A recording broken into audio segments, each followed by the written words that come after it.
તો ભારતીય શેર બજારમાં પાછી ફરી છે તેજી। ગઈકાલના મોટા કડાકા બાદ માર્કેટ તેજીમાં છે, ત્યારે સેન્સેક્સમાં 600 અને નિફ્ટીમાં 200 પોઈન્ટ સુધીની તેજી નજરે પડી રહી છે। અદાણીના શેર્સમાં આજે પણ કડાકો નોંધાયો છે, ત્યારે અદાણી એન્ટરપ્રાઇઝના શેર 3% પણ વધુ તૂટ્યા છે।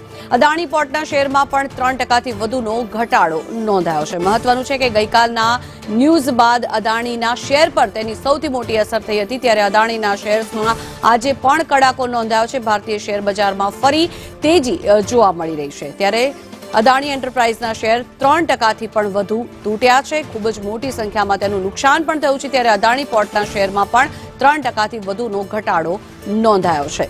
ભારતીય શેર બજારમાં ફરીવાર તેજી જોવા મળી રહી છે। ગઈકાલે ઘણા બધા લોકોને નુકસાન થયું હતું, ત્યારે ભારતીય શેર બજારમાં તેજી પાછી ફરી છે।